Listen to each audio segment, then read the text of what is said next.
Ohtani furiously reacts after cheap shot. There are moments in baseball that stop everything.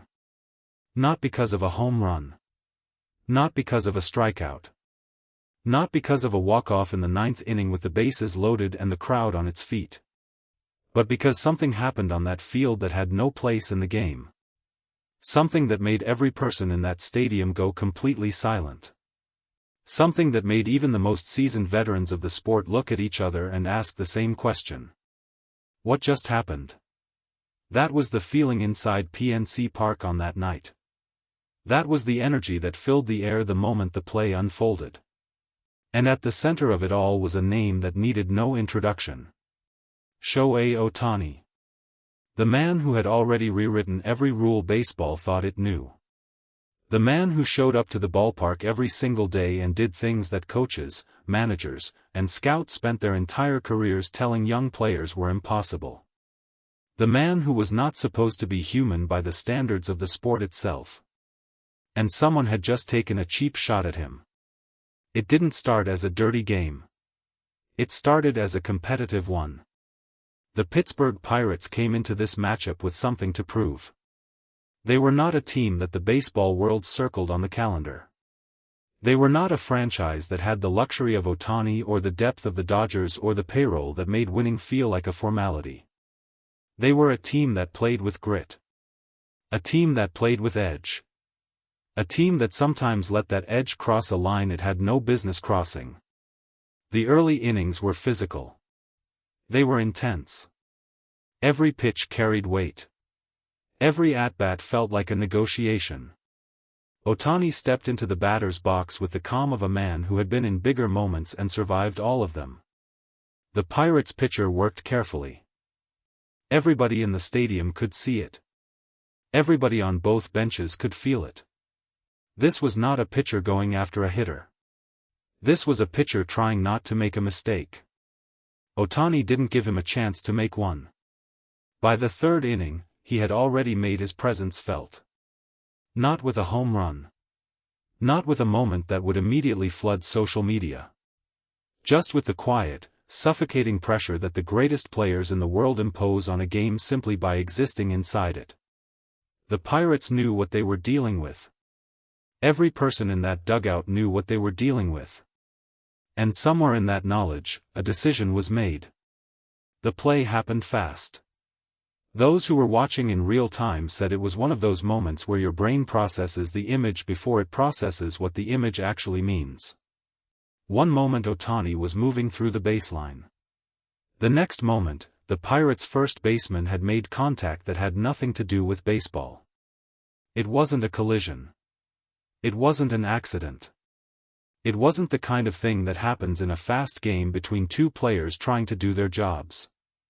It was deliberate. It was targeted. And it was directed at Shohei Ohtani. The stadium reacted before the players did. That wave of sound that comes not from excitement but from shock. Not cheering. Not booing. Just a collective gasp from thousands of people who had just witnessed something they couldn't immediately categorize. A few seconds of silence followed. Then the noise came back. And this time it was not the pleasant kind. Ohtani got up slowly. That alone said everything. When a player of Ohtani's caliber gets up slowly from a play like that, the temperature in the stadium changes. When a man who runs the base paths with the precision and athleticism of someone built specifically for this sport gets up slowly, the people watching stop thinking about the score. They stop thinking about the standings. They stop thinking about everything except the man getting to his feet on that baseline and what it meant that he was not already up. He looked at the Pirates' first baseman. He didn't say much. He didn't need to. His eyes said everything his voice didn't. The benches cleared within seconds. Not in the way benches clear in a brawl where punches are being thrown and helmets are flying. But in the way benches clear when a team has collectively decided that what just happened to one of their own cannot go unaddressed. The Dodgers came out of that dugout with the energy of a group of people who had just watched something unfair happen to someone they cared about. Not just a teammate. Not just a superstar. Someone they respected. Someone they showed up every day to play beside. Dave Roberts was on the field immediately. His face was not the face of a manager running out of the dugout to prevent things from escalating. His face was the face of a man who had already escalated internally and was choosing his next words very carefully. He moved through the crowd of players and coaches and umpires with the kind of controlled fury that is somehow more frightening than open anger. When he reached Otani, he placed a hand on his shoulder and leaned in. Whatever he said stayed between them. But the look on Otani's face when Roberts pulled back told a story of its own. The umpires huddled immediately. This was not a situation that required a long discussion. What happened on that baseline was visible to everyone with eyes. It was visible on every camera angle. It was visible in the reaction of both dugouts, both bullpens, and every single fan in PNC Park who had come out expecting to watch baseball and instead witnessed something that had no place in the sport. The ejection came quickly. The Pirates' first baseman was removed from the game without ceremony. He walked off the field with the look of a man who knew what he had done and had already started calculating the consequences. The crowd responded the way crowds respond when an ejection feels both necessary and insufficient.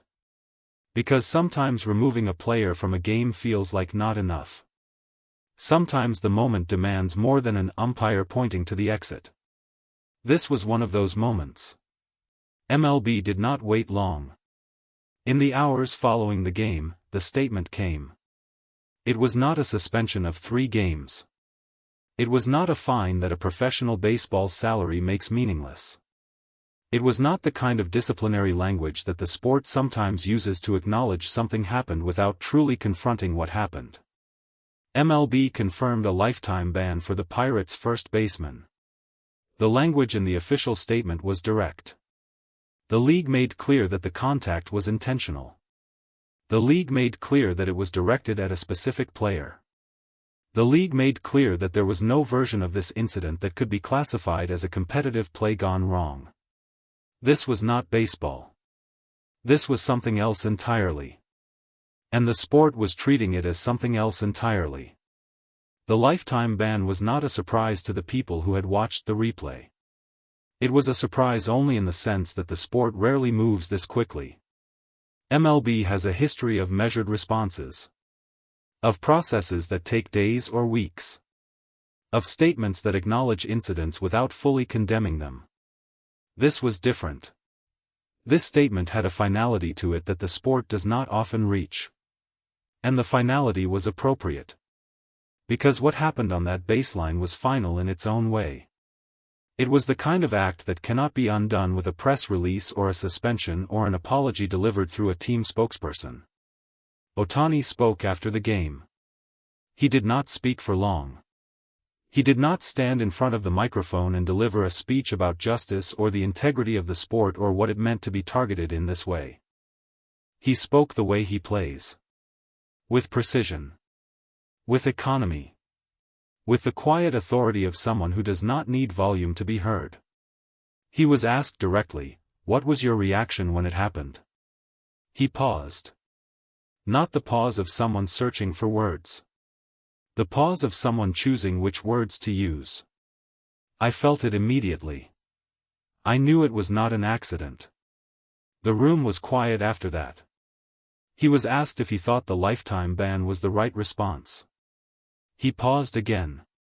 This time a little longer. I think the sport has to protect its players. All of them. Not just me. Every player who steps on that field deserves to feel safe doing their job. He didn't raise his voice once. He didn't gesture dramatically.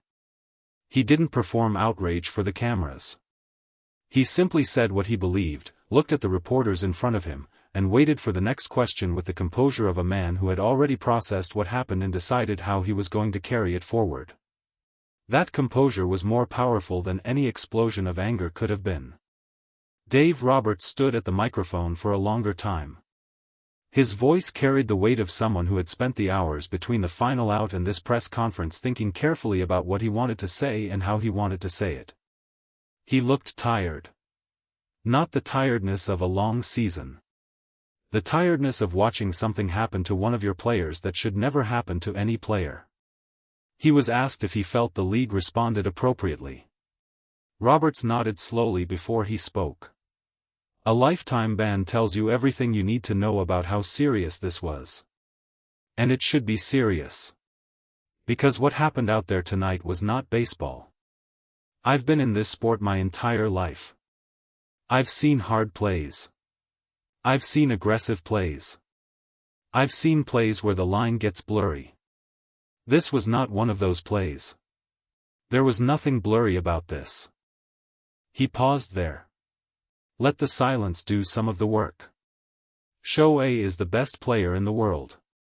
And beyond that, he's one of the best people in this sport. What happened to him tonight was wrong. The league recognized that. And I think everyone who watched that play recognized it too. He was asked if Otani would be able to play in the next game. Roberts exhaled slowly. We're going to make sure he's okay first. Everything else comes after that. There are things baseball has never fully figured out how to protect. It has rules for almost everything. Rules for the mound. Rules for the base paths. Rules for equipment and substances and how many seconds a pitcher is allowed to stand on the rubber before delivering a pitch. The sport has spent decades building a framework designed to govern every possible situation that can arise in a 9-inning game. But there are things that rules alone cannot prevent. What happened at PNC Park was one of them. The rule that was broken was not a baseball rule. It was something more fundamental than that. And the response that came from the league in the hours that followed was an acknowledgement of that fact. A lifetime ban is not a baseball punishment. It is a statement. It is the sport saying clearly and without ambiguity that certain things exist outside the boundaries of what can be tolerated. That statement was necessary. It did not undo what happened on that baseline. It did not change the image of Otani getting up slowly. It did not change the silence that fell over PNC Park in the seconds after the play. It did not change the look in his eyes when he stood up and faced the man who had just made a decision that would end his career in professional baseball. But it said something important. It said that in a sport that has not always been quick to protect its most vulnerable moments, this moment would not be dismissed. This moment would not be minimized. This moment would be met with the full weight of what it deserved. And for one night in Pittsburgh, that felt like enough. Just barely. But enough.